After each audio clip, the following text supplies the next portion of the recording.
Number of ions बढ़ेंगे तो conductance बढ़ेगी, मोलर कंडक्टेंस बढ़ेगी। अच्छा, जो हमारा स्ट्रॉन्ग इलेक्ट्रोलाइट होगा उसमें भी डाइल्यूशन करने पर बढ़ेगी, उसमें कारण अलग होगा। उसमें नंबर ऑफ आयंस नहीं बढ़ेंगे, आयनिक मोबिलिटी बढ़ेगी, क्योंकि इंटर आयनिक इंटरेक्शंस वीक हो जाएंगी।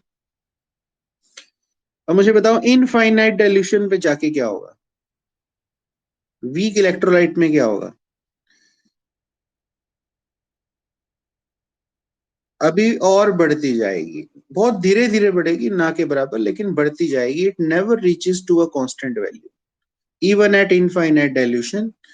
The weak electrolyte further goes on dissociation because it never undergoes 100% dissociation. But in case of strong electrolyte, the molar conductance reaches to a limiting value or constant value. उसको बोलते हैं limiting molar conductance. जब वो constant value पे पहुंच जाती है, limiting value या कांस्टेंट वैल्यू, उसको बोलते हैं limiting molar conductance. Because at infinite dilution ionic mobility becomes constant, उससे फास्ट मोबिलिटी नहीं हो पाएगी क्योंकि इंटर आयनिक इंटरेक्शन बिकम जीरो। समझाया था कल आपको सारा, क्या क्लियर है बच्चों सबको? तो ये मोलर कंडक्टेंस होती है जो हमने कल पढ़ी थी। तो तीनों में से सिर्फ एक ही कंडक्टेंस है जो कम होती है डाइल्यूशन करने पे, वो है स्पेसिफिक कंडक्टेंस या कंडक्टिविटी बोलते हैं जिसको। अब मोलर कंडक्टेंस में और स्पेसिफिक कंडक्टेंस में, इन दोनों कंडक्टेंस में क्या रिलेशन है? K into 1000 upon molarity. ये डिराइव भी किया जा सकता है, मैंने प्रीवियस ईयर्स में इसको डिराइव भी करवाया है रिलेशन को, but it is of no use. Derivation का कोई यूज नहीं है, हमें सीधा फॉर्मूला न्यूमेरिकल्स में ही पुट करने हैं। ना कभी पूछा गया है ना कभी पूछा जाएगा, इसलिए हम टाइम सेव करते हैं अपना, हम इसकी डेरिवेशन नहीं कर रहे हैं। मैं डायरेक्टली आपको लिखवा रहा हूं कि मोलर कंडक्टेंस और स्पेसिफिक कंडक्टेंस में ये रिलेशन होता है K into 1000 upon molarity, that is equal to the molar conductance. ये सब फॉर्मूलाज न्यूमेरिकल्स में यूज होने हैं हमारे। अब इसकी यूनिट्स देखो क्या होंगी, यूनिट्स। भाई स्पेसिफिक कंडक्टेंस की यूनिट मैंने बोला तो है, molar concentration, molarity, molarity capital M.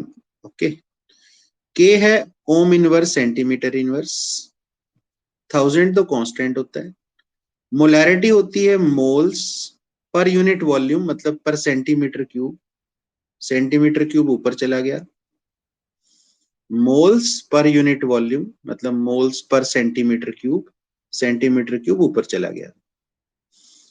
तो आप देखो क्या बना, ओम इनवर्स सेंटीमीटर स्क्वायर बचा, मोल इनवर्स, ये देखो पर मोल है ना, मोल नीचे है। यूनिट्स पे भी क्वेश्चन आते हैं कि यूनिट्स बताओ क्या है इसकी, ये फॉर्मूला पता होना चाहिए, यूनिट्स तो कभी भी निकाल लो, बाकी न्यूमेरिकल्स करते करते याद हो जाएंगी यूनिट्स। पर ओम सेंटीमीटर स्क्वायर पर मोल। तीसरी कंडक्टेंस होती है बच्चों equivalent conductance, equivalent conductance, lambda equivalent, वो lambda M, this is lambda equivalent. बहुत सारे बच्चों को तो पता लग जाना चाहिए कि मोलर कंडक्टेंस में 1 मोल ऑफ इलेक्ट्रोलाइट घोलते हैं, जितने भी वॉल्यूम में वो घुले, और इक्विवेलेंट कंडक्टेंस में 1 ग्राम इक्विवेलेंट ऑफ इलेक्ट्रोलाइट घोलते हैं in VCC solution.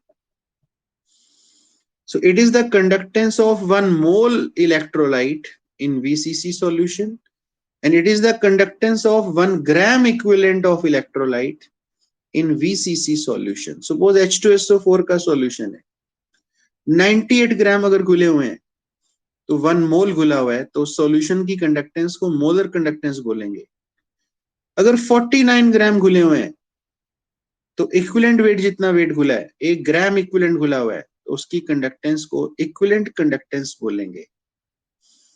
तो 1 मोल की कंडक्टेंस को मोलर कंडक्टेंस, और 1 ग्राम इक्विवेलेंट की कंडक्टेंस को वीसीसी वॉल्यूम में, वो जितने मर्जी वॉल्यूम में घुले, that is called equivalent conductance. हाँ बेटा। बिल्कुल बिल्कुल आएगी, बिल्कुल बिल्कुल आएगी, बिल्कुल आएगी। आपको पता है जहां ग्राम इक्विवेलेंट शुरू हो गए वहां मोल जहां होते हैं मोलैरिटी होती है, ग्राम इक्विवेलेंट जहां होते हैं वहां नॉर्मेलिटी होती है। अच्छा, डाइल्यूशन का जो इफेक्ट पड़ेगा वो सुन लो, सेम जो मोलर कंडक्टेंस पे पड़ेगा, डिट्टो इफेक्ट है।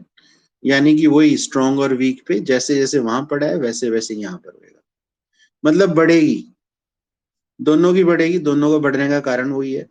सब कुछ डिट्टो एज इट इज वही होगा जो मोलर कंडक्टेंस में होगा, यानी कि बढ़ेगी। यानी कि तीनों में से एक ही है सिर्फ जो डाइल्यूशन करने पे कम होती है। और यही बात मैं बार बार बोल रहा हूँ, बार बार बोल रहा हूँ, स्पेसिफिक कंडक्टेंस या कंडक्टिविटी। तो इसको तो दोबारा रिपीट करने की जरूरत नहीं, same as on molar conductance, dilution का इफेक्ट इस पे भी वही पड़ता है। अब इसका जो स्पेसिफिक कंडक्टेंस के साथ संबंध है इक्विवेलेंट कंडक्टेंस का, जैसे कि बच्चे ने बताया, नो डाउट के इन 2000 अपॉन, इस बार क्या होगा, नॉर्मेलिटी होगा। ये के इन 2000 अपॉन नॉर्मेलिटी होगा, उसमें के इन 2000 अपॉन मोलैरिटी था। तो देखो, मोलैरिटी की जगह नॉर्मेलिटी आ गया। यूनिट्स देखो क्या होंगे, ये देखो, पर ओम पर सेंटीमीटर, स्पेसिफिक कंडक्टेंस, 1000 तो कांस्टेंट हो गया, यहां पर है gram equivalent per unit volume पर सेंटीमीटर क्यूब में, वहां मोल्स पर सेंटीमीटर क्यूब में थे, यहाँ ग्राम इक्विवेलेंट्स पर सेंटीमीटर क्यूब। बस हर जगह मोल की जगह ग्राम इक्विवेलेंट्स आ रहे हैं। तो यूनिट्स में भी वही होगा, ओम इनवर्स सेंटीमीटर स्क्वायर पर ग्राम इक्विवेलेंट। यहाँ पे ओम इनवर्स सेंटीमीटर स्क्वायर पर मोल, यहाँ ओम इनवर्स सेंटीमीटर स्क्वायर पर gram equivalent. Gram equivalent inverse, यहाँ मोल इनवर्स। तो इक्विवेलेंट कंडक्टेंस के साथ स्पेसिफिक कंडक्टेंस का रिलेशन, मोलर कंडक्टेंस के साथ स्पेसिफिक कंडक्टेंस का रिलेशन। अब मोलर कंडक्टेंस और इक्विवेलेंट कंडक्टेंस का रिलेशन बता रहा हूं क्या होता है। देखो, क्या आप इसको ऐसे लिख सकते हो, lambda equivalent is equal to K into 1000 upon molarity into N factor. Normality क्या होती है, molarity into N factor. Normality की जगह मोलैरिटी इंटू एन फैक्टर लिख दिया। तो ये क्या है पूरा का पूरा, अरे ये मोलर कंडक्टेंस ही तो है भाई, K into 1000 upon molarity upon N factor. लो, इक्विवेलेंट और मोलर कंडक्टेंस में ये रिलेशन है। मोलर कंडक्टेंस को एन फैक्टर से डिवाइड कर दो, इक्विवेलेंट कंडक्टेंस आ जाएगी। बोलो बच्चों, क्लियर है बिल्कुल? ठीक है। तो हमने 5 टर्म्स की, आयनिक कंडक्टर्स में यूज होने वाली तीनों टाइप की कंडक्टेंस, उनके ऊपर इफेक्ट ऑफ डाइल्यूशन क्या होता है, और उन तीनों कंडक्टेंस का आपस में क्या रिलेशन है मैथमेटिकली, ये सब हमने किया है आज की क्लास में। तो कल हम इस टॉपिक से रिलेटेड न्यूमेरिकल्स करेंगे स्टार्ट। ठीक है बच्चों, तो मैं इसके नोट्स आपको भेज दूंगा, उसको रिवाइज करना है, अपने नोट्स बनाने हैं, और रिवाइज हो जाएगा एक बार। आसान था टॉपिक आज का, कुछ मुश्किल नहीं था। ठीक है बच्चों।